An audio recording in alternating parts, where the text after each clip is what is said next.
Hey dear ones! I am reading a chapter from the book titled Vipassana Discourse, Summaries by S. Goenka, condensed by William Hart. This book is free at piety.org. So this is only for old students who already took the 10-day course. As you all know, practicing this technique is a lifelong path. And with our busy life, we don't always have the time to sit and read. So I'm recording this and sharing it.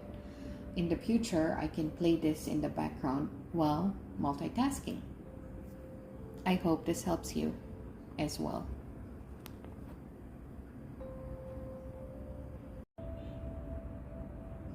Day 2 Discourse, Universal Definition of Sin and Piety, the Noble Eightfold Path, Sila and Samadhi. The second day is over. Although it was slightly better than the first day, difficulties still remain. The mind is so restless, agitated, wild, like a wild bull or elephant, which creates havoc when it enters a human dwelling place. If a wise person tames and trains the wild animal, then all its strength, which has been used for destructive purposes, now begins to serve society in constructive ways. Similarly, the mind, which is far more powerful and dangerous than a wild elephant, must be tamed and trained. Then its enormous strength will start to serve you. But you must work very patiently, persistently, and continuously. Continuity of practice is the secret of success. You have to do the work. No one else can do it for you. With all love and compassion, an enlightened person shows the way to work. But he cannot carry anyone on his shoulders to the final goal. You must take steps yourself. Fight your own battle. Work out your own salvation. Of course, once you start working, you receive the support of all the Dhamma forces, but still you have to work yourself. You have to walk the entire path yourself. Understand what is path on which you have started walking. The Buddha described it in very simple terms. Abstain from all sinful, unwholesome actions. Perform only pious, wholesome ones. Purify the mind. This is the teaching of enlightened ones. It is a universal path, acceptable to people of many background, race, or country. But the problem comes in defining sin and piety. When the essence of Dhamma is lost, it becomes a sect, and then each sect gives a different definition of piety, such as having a particular external appearance, or performing certain rituals, or holding certain beliefs. All these are sectarian definitions, acceptable to some and not to others. Dhamma, however, gives a universal definition of sin and piety. Any action that harms others, that disturbs their peace and harmony, is a sinful, unwholesome action. Any action that helps others, that contributes to their peace and harmony, is pious, wholesome action.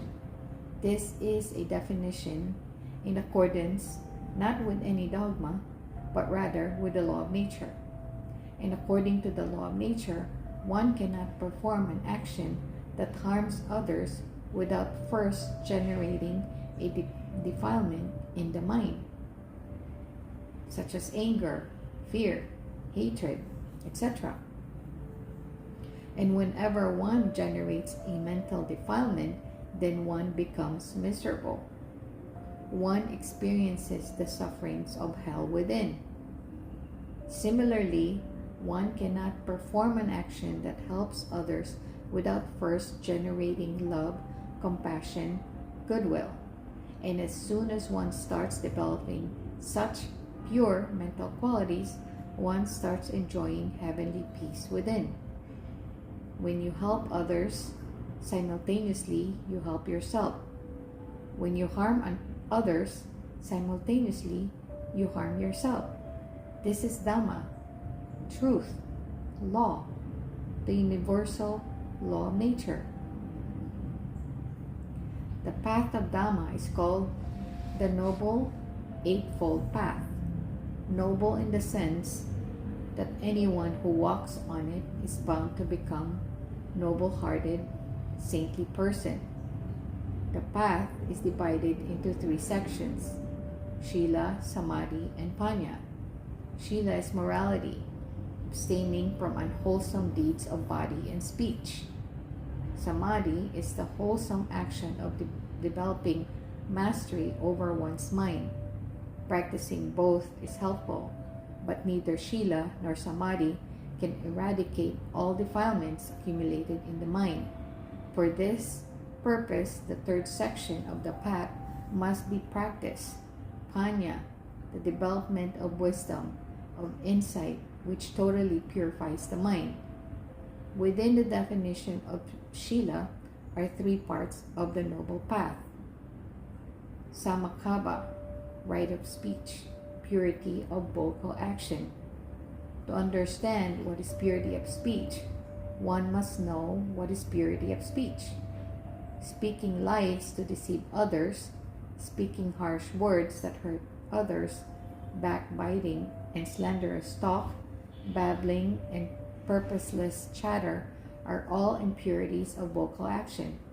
When one abstains from these, what remains is right speech, right action, purity of physical action. On the path of Dhamma, there is only one yardstick to measure the purity or impurity of an action, be it physical, vocal, or mental, and that is whether the action helps or harms others. Thus, killing, stealing, committing rape or adultery, and becoming intoxicated so that one does not know what one is doing are all actions that harm others and also harm oneself. When one abstains from these impure physical actions, one remains is right action. Right livelihood. Everyone must have some way to support himself and those who are dependent on him, but if the means of support is harmful to others, then it is not a right livelihood. Perhaps one may not oneself perform wrong actions by one's livelihood, but encourages others to do so.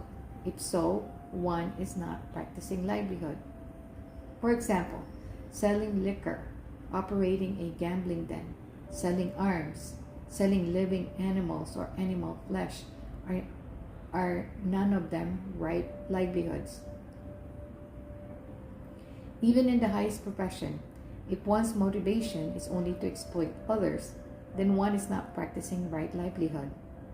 If the motivation is to perform one's part as a member of society, to contribute one's own skills and efforts for the general good, in turn for which one receives a just remuneration by which one maintains oneself and one's dependents, then such a person is practicing right livelihood.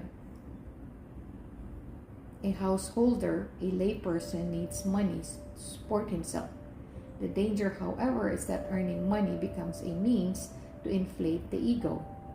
One seeks to amass as much as possible for oneself and feels contempt for those who earn less. Such an attitude bans others and also harms oneself, because the stronger the ego, the further one is from liberation. Therefore, one essential aspect of right livelihood is giving charity, sharing a portion of what one earns with others. Then one earns not only for one's benefit, but also for the benefit of others. If Dhamma consisted merely of exhortations to abstain from actions that harm others, then it would have no effect. Intellectually, one may understand the dangers of performing unwholesome actions and benefits of performing wholesome ones. or one may accept the importance of sila out of devotion to those who preach it. Yet one continues to perform wrong actions because one has no control over the mind. Hence, the second division of Dhamma, samadhi, developing mastery over one's own mind. Within this division are another three parts of the Noble Eightfold Path. Right effort, right exercise. By your practice, you have seen how weak and infirm the mind is, always wavering from one object to another. Such a mind requires exercise to strengthen it. There are 4 exercises to strengthen the mind. Removing from it any unwholesome qualities it may have, closing it to any unwholesome qualities it does not have, preserving and multiplying those wholesome qualities that are present in the mind, and opening it to any wholesome qualities that are missing. Indirectly, by the practice of awareness of respiration, anapana, you have started performing these exercises. Right of awareness, awareness of the reality of the present moment. Of the past, there can only be memories. For the future, there can only be aspirations, fears, imaginations. You have started practicing samadhi by training yourself to remain aware of whatever reality manifests at the present moment within the limited area of the nostrils. You must develop the ability to be aware of the entire reality, from the grossest to the subtlest level. To begin, you gave attention to the conscious intentional breath, then the natural soft breath, then the touch of the breath. Now you will take a still, subtler object of attention, the natural physical sensations within this limited area. You may feel the temperature of the breath, slightly cold as it enters, slightly warm as it leaves the body. Beyond that, there are innumerable sensations not related to breath: heat, cold, itching, pulsing, vibrating, pressure, tension, pain, etc. You cannot choose what sensation to feel because you cannot create sensations. Just observe, just remain aware. The name of the sensation is not important. What is important is to be aware of the reality of the sensation without reacting to it. The habit pattern of the mind, as you have seen, is to roll in the future or in the past, generating craving or aversion. By practicing right awareness, you have started to break this habit. Not that after this course you will forget the past entirely and have no thought at all for the future, but in fact, you used to waste your energy by rolling needlessly in the past or future, so much so that when you needed to remember or plan something, you could not do so. By developing samadhi, you will learn to fix your mind more firmly in the present reality, and you will find that you can easily recall the past when needed and make proper provisions for the future. You will be able to lead a happy, healthy life. Right concentration. Mere concentration is not the aim of this technique. The concentration you develop must have a base of purity. With a base of craving, aversion, or illusion, one may concentrate the mind, but this is not samadhi.